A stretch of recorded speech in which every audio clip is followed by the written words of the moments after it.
Welcome to Talk to P.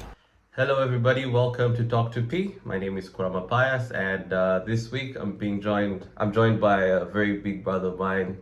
I've known him for a while, just acquaintances and all that. But he's a big guy. I really look forward to becoming one day, and he does a lot of things that I admire, and that's probably one of the reasons I brought him on this channel to discuss a very important topic, which I believe is quite personal, but I believe can also be general for anyone who's watching this.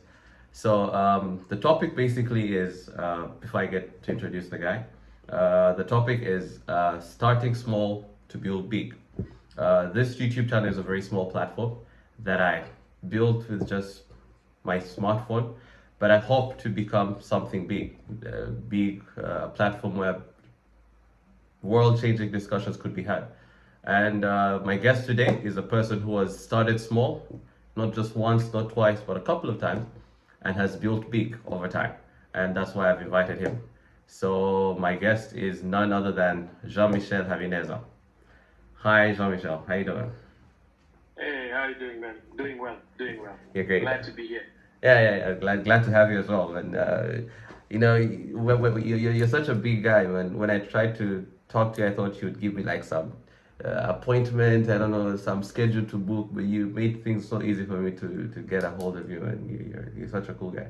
No, man, I loved when you told me about what you're trying to do. I love that. And I always feel like uh, you're my kind of people. I love people who are building. I love people who are dreaming and whatever anyone can do to help in that. So it's always a pleasure. Cool. So, first of all, before we get into the conversation, I have my reasons why I think you're the best person to discuss about, starting small and building big. But let me just tell you something. When I was telling one of my friends that I want you to discuss this topic with me, they're like, well, I don't think Jean-Michel is the best example as someone who can talk about starting small. I mean, he's kind of lived a good life. He's from a well-to-do family. He has nothing to do with starting small. So, for people who think that way, is there anything that you can tell them to, makes you credible to talk about starting small? Well, I think there's two ways that you can interpret the idea of starting small. It could be starting small, meaning that as an individual, you're starting from a certain background, and then you are able to move up. And then there's also a thing about what you build and what you do. I have always personally believed that how we are born. I mean, there's no doubt. There's no secret actually that I've had a good life, a pretty privileged. But one of the things I always think is, what do you do with what you have? And what for me I've done is used whatever good things that life has given me to then um, build organizations or build programs or build things that could have an impact on many other people. A long time ago, a lot of people used to say to my father, they used to tell him that the only reason to why Jean-Michel is doing what he's doing is because his dad is a minister. Exactly. And he used to say, and he used to always tell them that there has been more than 100 ministers in Rwanda for the last 20 years. And how come all the kids of those ministers are not doing the same things that I'm doing? So yes, there is some elements of having privilege and having opportunities more than your average person. But then there's also an element of making choices of how you want to live your life and what you want to do with your life. And I think for me, it's a combination of both. And it's a combination of both. All right, so anyone there doubting your credibility, that's the answer, right? Yeah. All right. Yeah. Now, about starting small. So, looking into your profile, the first thing that you started small was PLP. I think Peace and Love Proclaimers, which was an idea that you, as a young kid, I think. How old were you then? 19? 19? You were 19. 19, yes. So, 19. all right. Yeah. So times there were different, and then you started that idea, which was crazy. That even led to Walk to Remember, which was very famous. I grew up listening to Walk to Remember, some big event. Uh, what are the biggest challenges? This sounds like a cliche question, but what was the challenge then starting something big and at a young age? Uh, well, the thing about PLP, I think sometimes life brings you some just good chances. I think that one of the things that had happened was that around that time, I used to go to Green Hills, and I had all these young, and every time I had these young kids who used to stay in a place called Wanyahe. And every time I would go home with them. They would, we would. Wait, can you hear me? Yeah, I can hear you. Okay, so I mean, I think for me, in terms of, starting PLP, one of the things that had happened to me is that, like I said before, I was privileged to really grow well. I usually tell people that it wasn't even about in Rwanda. I mean, my dad was a manager in Heineken in Lagos. We grew up in Lagos, Sometimes you do surrounded some Nigerian by, accent sometimes. very, But that's yeah, right. Yes, yes. So yeah, so grew up in Lagos, and then when we came back, we went to Green Hills. My dad was a minister, and I studied at Green Hills. So sort of like I usually tell people that if you had told me that there was poverty in Rwanda, I would have said yeah, but it's a poverty of some have a massive sort of poverty, and then when I started at Green Hills, there was these kids that who lived in Wanyahe, and I used to always give them food. Sometimes just get lucky. They would come accompany me from school to home. And one of the things that happened was that really I asked them to take me into their world. So I asked them, it's like, well, let me come and visit you and see the world that you're living in. And it broke my heart, to be honest. It broke my heart. It opened me to a world that I didn't know existed. I was, my eyes got opened in a ways that you couldn't close. You know, the kind of things that you see and you're like, how your life Yeah, can never be the same again. yeah. And then from there, I thought, we have to do something. Yeah, and I met some friends of mine, and over a talk, we're like, well, what could we do with what we have, And we were like, what if we created something that could bring young people together to do something good? Honestly, many of us didn't know what we were signing up for. I was in my last semester of my senior six, and my other six co-founders were also in the same range. So we ended up just starting and seeing, let's see what we can do. And then on the um, 3rd of August 2007, we went to visit Gisimba Orphanage, and that's the first event we did. And then from there, once we graduated, man, it became, really something that well, we would do all the time. And personally, I was the first one to lead the organization. And personally, when I look back, I think that um, that changed my life completely, because it's like doing something and then you see it grow outside of you, and then you also you're passionate about it, but you really don't know what you're doing.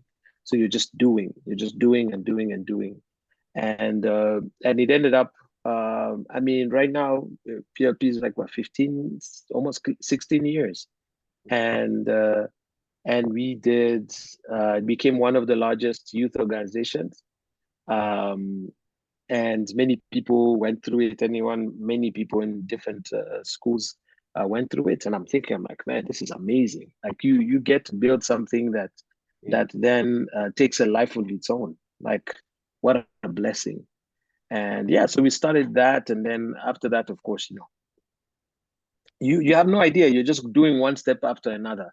You're just The hoping that crazy things thing will. about the things that you built with them, like PLP, it literally outgrew your time. You left it. You kind of left the leadership and all that. It just continued.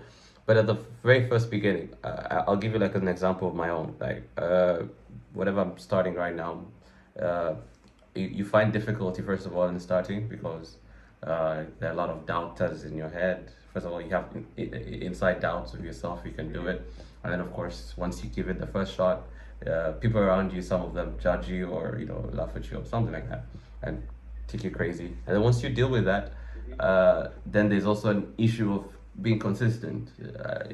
Keeping the momentum going, because once you're just starting, probably it's not the whatever idea you're trying to build is not popular, it's not understood by everybody, then it's quite hard.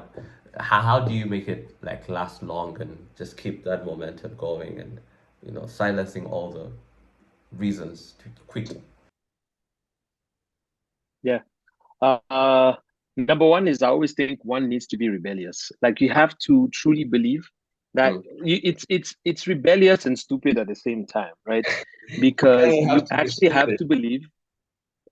Yeah, you gotta be stupid because you gotta believe that what Uh-huh. you're doing is so important and so good that, and then everyone else is just that they haven't seen it and they just haven't gotten it yet, right? And then just believing that this is gonna be great. I just don't know when, I just don't know how, but it's going to be. So number one is just being crazy to dream and to believe that this is, like I love the first time you reached out for me, you're like, you believe this is going to be like a huge Pan-African, thing. And then when, if you look at it now, people will be like, whatever, bro, like whatever, but it's like, you gotta still believe it. You gotta believe that this is important and this is going to go. And you also have to have, I think it gets hard, the hardest thing is really, a lot of people are like, oh my god, I have a hard time to start anything is simple. It's really the Doesn't mean starting is very money or it simple, doesn't mean. and yeah, it's like, but the thing is to maintain, like to really continue the day to day, like the day to day, to keep on adding one brick over another, just keep on building, slowly and slowly and slowly. And I think that's the hardest part, right? It's like that's the part where you have to deal with yourself, you have to deal with others, you have to deal.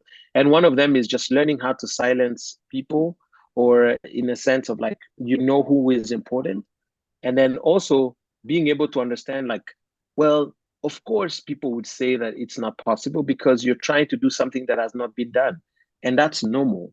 That's normal. And I think for me, it was the other thing too, is to read about people who have built things, because they all go through the same things.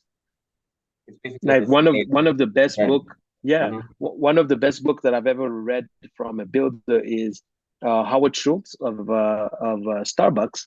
His book is you pour coffee into it, or pour your heart into it, and fantastic. Probably one of the best books I've read in terms of what it takes to truly build. Right? Think of it in this manner: like before Starbucks, there were most people make their coffee just a regular coffee at home, and they could make it for 30 to 40 to 60 cents max. And then now this guy is coming and he's saying, well, you can get this coffee for $4 to $5, right? Yeah, That right now we might think it's a normal thing, but that was like ridiculous. was Everyone was crazy, like, man. what?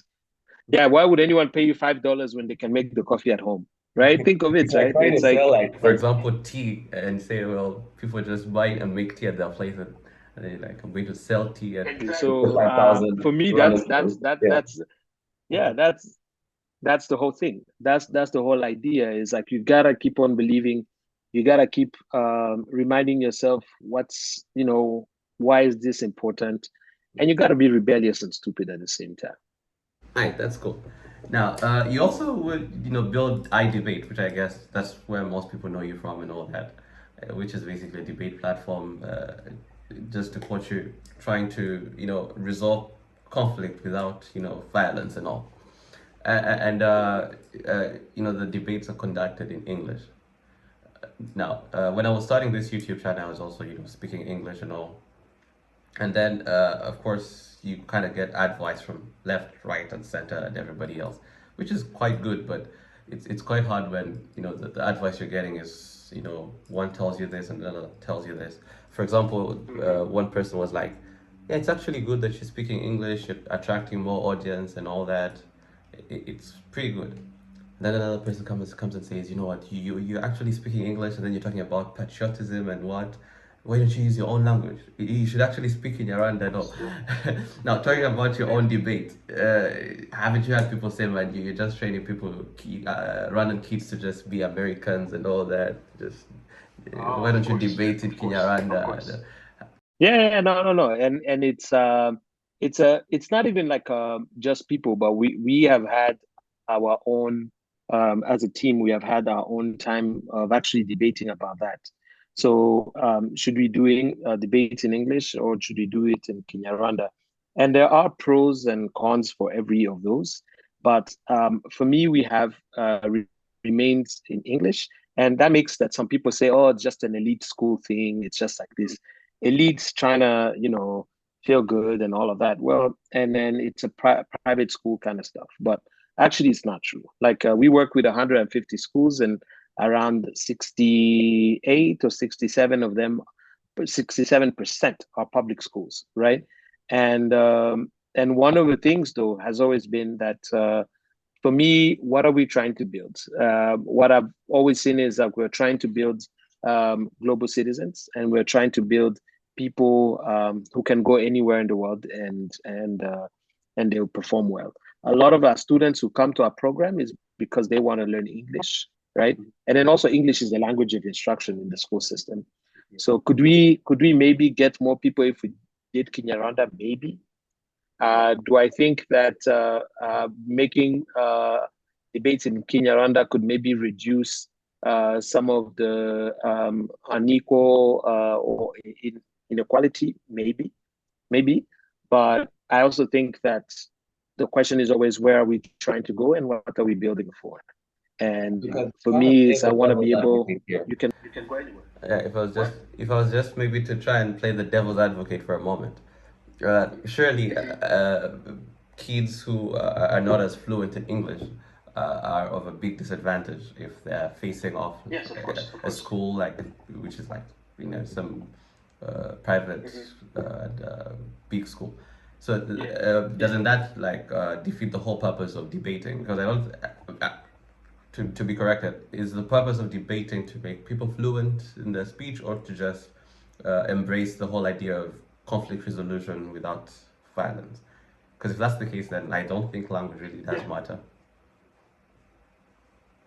Yeah. Well, a few things. I think it's true that some of the schools might be at a disadvantage. I don't think that the solution to it is to change the language. I think the solution to it is figuring out how do we provide support and how do we provide sort of like a network around those schools that allows the students to be able to do better. One of the things, for example, that I always say, and I think it's also one of the things that I struggled with for a long time. When I was in university, one of the people that I used to read was Gungi Wethiongo, and he does a lot of work about language and why language is important, and then why we need to store knowledge and information in our own native language. That's number one. But then number two is also, for me, I always think of it as, okay, what would provide students that we work with more opportunities in the world, right? Because at the end of the day, yes, it's good. Conflict without resorting to violence is good, but it's also an education program where we are equipping young people with critical thinking and communication skills. And I always think, and I'm like, well, for the students that we work with, what would give them more leverage? And sometimes you deal with the world as it is and in the world that we're in, your ability to speak English provides you more opportunities than the person who doesn't speak English. And for me, the way that I've reasoned it in my head is like, okay, maybe what we are doing is it that we are teaching them that knowing English is what makes you smart? No, because actually, if you look at the schools that people think do well, don't. Mm. Like the last time, all of these private schools that we talk about winning tournaments is it's not as easy as people Being think. fluent doesn't But win then you an also, argument. Mm. sorry. Just being fluent doesn't win you an argument. Yes, yes, and that's where. And by the way, one of the things to tell you, like throughout the years, we have noticed that in the very beginning, when we started, all people could win just because they speak English. To be honest, And and that is just very true. They win, but then as time goes on, it's no longer that. You still have to do some work. So it is still a hard work. And I mean, it's what we call it in iDebate. I think it's a recurring debate about language and where we need to put it. It never stops and it's going to continue. But for me, I've leaned towards keeping it in English because it provides more opportunity for the students. And then instead of and all the barriers, now my challenge is how do we deal with those barriers? And I think, to be honest, it is hard. It is hard because it's and I always think of, we are not the ones who created it, so we can't be accused that you're the one who's creating inequality. No, they were there. The question is, how do we make sure that we remove the barriers to access, and how do we make sure? And one of the things, for example, is I'm trying to really get banks and my friends and people who are in some really good places. It's like, well, if you truly care about this, come and work, in this public schools. Like, come and do, because it's what's giving me a nightmare these days. It's like, how do we make sure that we are providing those opportunities? Ah, gotcha. So one thing I've just noticed in this argument we just had or discussion we had is that you kind of made up your mind, and unlike me, because I tried to accommodate everybody's opinion and balance it in my head, and that stops me probably from going forward and making steps forward. But for you, you were like, it's English. I understand the pros and cons, but it's still English. So I guess it's also, I think, just like you said, you gotta be a bit stupid to be a big achiever. I guess you also have to be kind of big, hard-headed or something. You Yeah, and part of it is remembering, though. It's like, you're the one in the driver's seat, right? know? Like, you're the one in the field. You're the one who is running, and all of the others, some can be, but they're up in the public and they're cheering sometimes, they're criticizing sometimes. But I don't know if you know the quote, like, it's not the critical counts. So you are in the driving seat, and you make choices that are imperfect, because that's what leadership is. That's what it is. Like, you make choices that are imperfect, and then you sort of look and say, in the grand scheme of things, do I feel like I'm doing more harm or more good? That's where you figure out how to navigate that. Being a perfectionist doesn't work here. Yeah. Right. Now, the other thing I think I've heard you talk about every time is team building, which I think also is quite important in building small, from small, to big, make something big. Because, for example, in my own field, I decided to start a YouTube channel, but I'm not a tech kind of guy.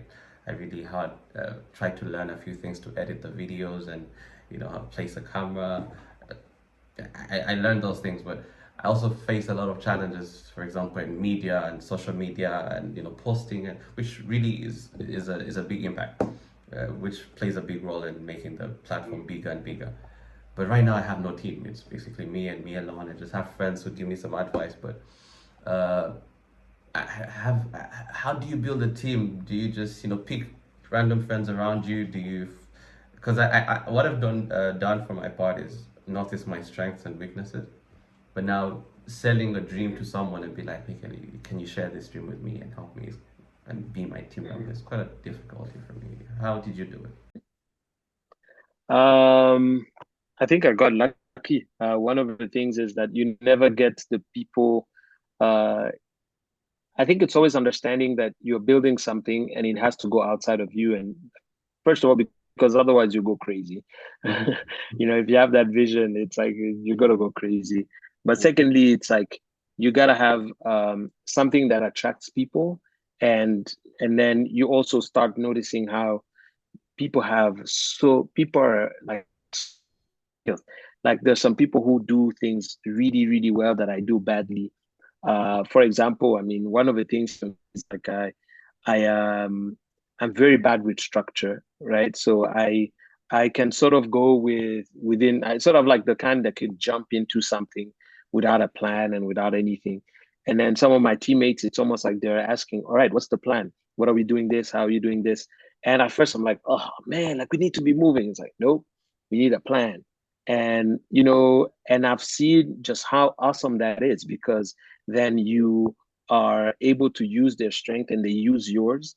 Mm. And like I was able, some guys on my team, uh, graphic designers, and for example, and they would, I'm like, if we have a presentation and we have to present something or we have to send in a proposal and you send it to them, oh my gosh, they have a touch that's just amazing. Like you look and you're like, I could never build that. I could never, even if I tried, I can never do that.